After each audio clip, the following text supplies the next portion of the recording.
Good morning students, BA part first की इस class में आप सबका पुनः स्वागत है। इससे पहले की क्लास में हम केंद्रीय बैंक का अर्थ और केंद्रीय बैंक के कार्यों के बारे में विस्तार से जानकारी प्राप्त कर चुके हैं। आज हम एक और महत्वपूर्ण विषय व्यापारिक बैंकों पर चर्चा करेंगे। इसके अंतर्गत हम व्यापारिक बैंकों का अर्थ एवं कार्यों से परिचित होने का प्रयास करेंगे। सबसे पहले हम व्यापारिक बैंकों का अर्थ देख लेते हैं। व्यापारिक बैंकों का अर्थ। व्यापारिक बैंकों से तात्पर्य उन बैंकों से है जिनकी स्थापना एवं संचालन भारतीय बैंकिंग कंपनी अधिनियम 1949 के अंतर्गत होता है और जो साधारण बैंकिंग कार्यों को संपन्न करते हैं। इन्हें संयुक्त पूंजी बैंक के नाम से भी जाना जाता है क्योंकि इनकी स्थापना कंपनी अधिनियम के अंतर्गत होती है। अब हम व्यापारिक बैंकों के कार्यों को देख लेते हैं। व्यापारिक बैंकों का पहला मुख्य कार्य है जमा स्वीकार करना। व्यापारिक बैंकों का प्रमुख कार्य जनता से अल्पकालीन जमाओं को स्वीकार करना है ताकि जमाओं को एकत्रित कर उन्हें उत्पादन कार्यों में गतिशील किया जा सके। व्यापारिक बैंक छोटी छोटी मात्रा में व्यक्तिगत तथा संस्थागत बचतों को एकत्रित करते हैं। जमाकर्ताओं की बचतों की प्रकृति एवं मात्रा के आधार पर व्यापारिक बैंकों में प्राय 5 प्रकार के खातों की व्यवस्था होती है, जिनमें से प्रथम 3 प्रकार के खाते तो सभी बैंकों में होते हैं, परंतु अंतिम 2 प्रकार के खातों की व्यवस्था केवल कुछ ही बैंकों में होती है। पहला खाता, स्थायी जमा खाता। इस प्रकार के खाते में रकम एक निश्चित अवधि के लिए जमा की जाती है, जो प्राय 3 माह से 10 वर्ष तक के लिए होती है। जमाकर्ता को जमा की रसीद दे दी जाती है, जिसमें जमाकर्ता का नाम, जमा की राशि, ब्याज की दर तथा जमा की अवधि लिखी रहती है।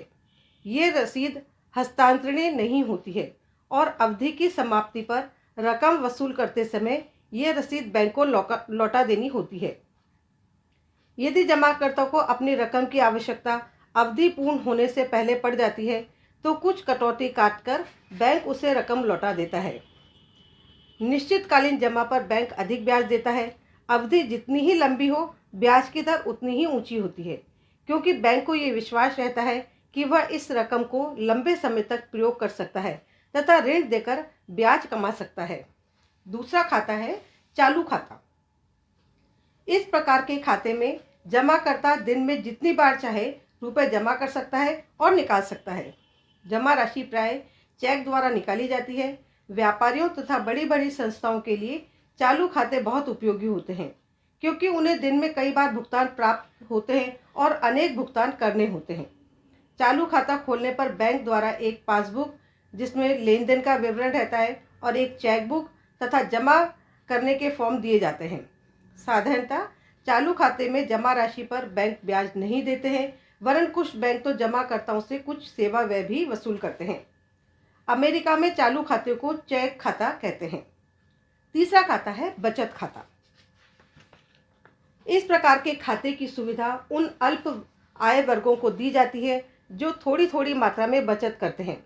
ऐसे बचतकर्ता को न केवल धन की सुरक्षा प्राप्त होती है, वरन उन्हें ब्याज देकर अल्प बचतों को बैंक में जमा कराने को प्रोत्साहन दिया जाता है।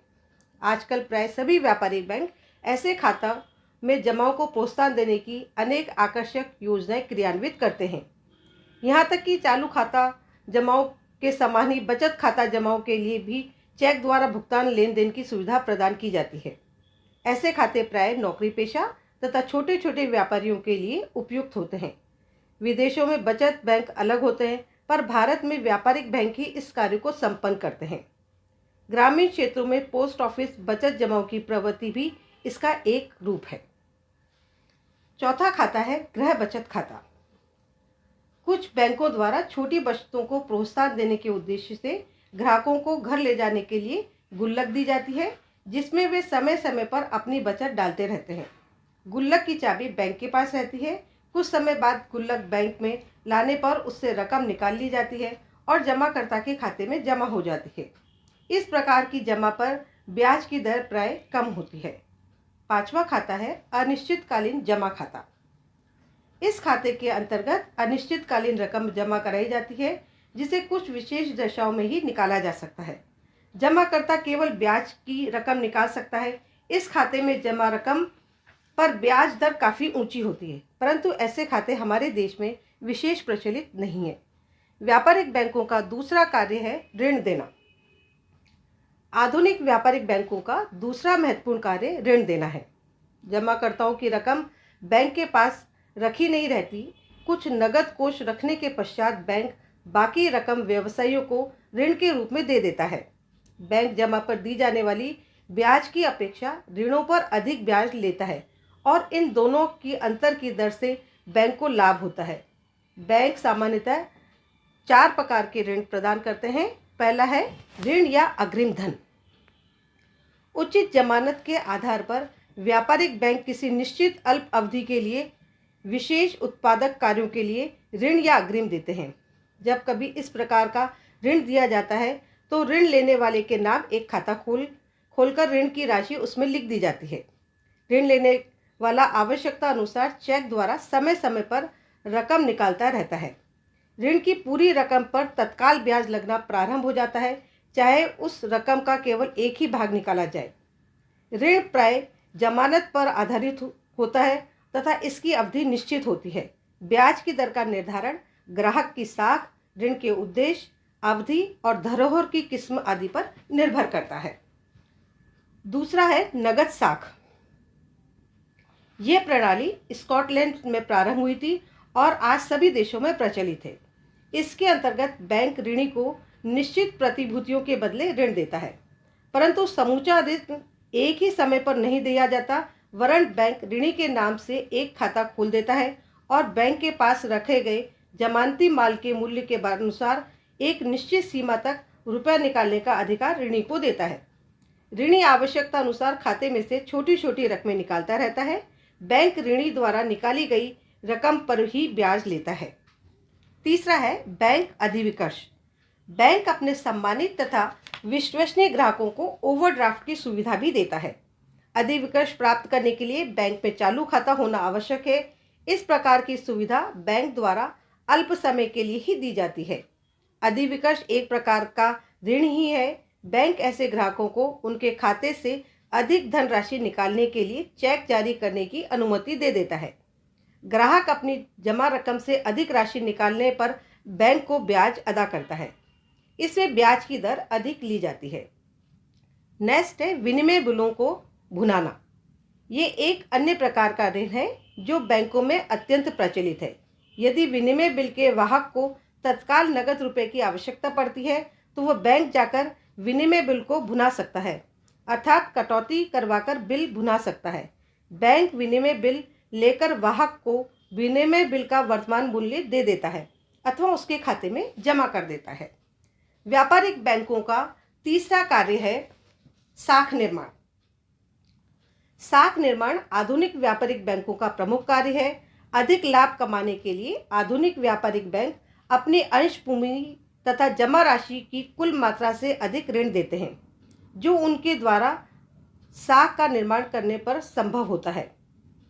किन्स के शब्दों में ऋण जमा की संतान है तथा जमा ऋणों की संतान है। जब जमाकर्ता बैंक में अपनी बचत जमा करते हैं तो बैंक इस जमा राशि का कुछ भाग नगद रखकर शेष उधार दे देता है। बैंक से ऋण लेने वाले का बैंक खाता खोलकर उधार की राशि उसके खाते में जमा कर देता है।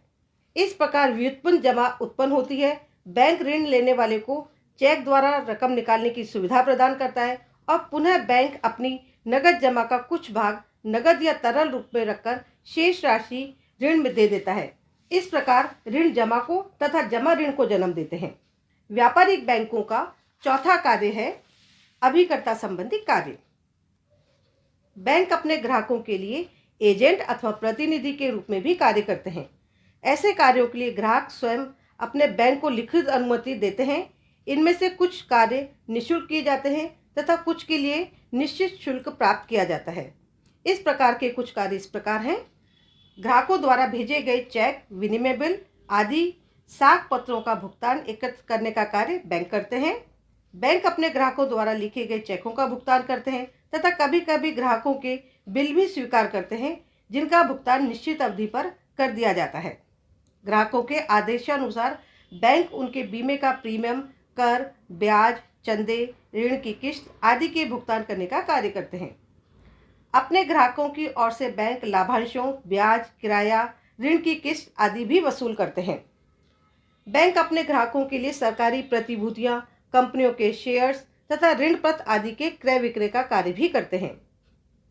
बैंकों द्वारा अपने ग्राहकों की सुविधा के लिए एक स्थान से दूसरे स्थान को रकम भेजने की व्यवस्था भी की जाती है। बैंक अपने ग्राहकों की संपत्ति के प्रबंधन, ट्रस्टी तथा व्यवस्थापक आदि के कार्य भी करते हैं। ग्राहकों के लिए बैंक पासपोर्ट तथा यात्रा संबंधी विदेशी विनिमय एवं अन्य सुविधाओं के लिए पत्र व्यवहार भी करते हैं। व्यापारिक बैंकों का 5वां कार्य विविध उपयोगी सेवाएं। इन कार्यों के अंतर्गत आधुनिक व्यापारिक बैंक कुछ अन्य सामान्य उपयोगी कार्य करते हैं, जैसे मूल्यवान वस्तुओं की सुरक्षा। आजकल बैंक प्राय अपने ग्राहकों को मूल्यवान वस्तुओं की सुरक्षा प्रदान करते हैं। बैंक अपने ग्राहकों की बहुमूल्य वस्तुएं जैसे सोने चांदी के जेवरात, कानूनी पत्र, दस्तावेज आदि को सुरक्षित रखने के लिए एक विशेष प्रकार की अलमारियां, लॉकर्स अपने पास रखते हैं। इस सेवा के लिए उनसे साधारण वार्षिक शुल्क वसूल करते हैं। इसी प्रकार यात्री चेक जारी करना। बैंक अपने ग्राहकों के लिए यात्री चेक तथा साख प्रमाण पत्र देते हैं, जिन्हें उन्हें यात्रा करते समय नगद मुद्रा साख नहीं ले जानी पड़ती है। इसी प्रकार साख संबंधी सूचनाएं देना।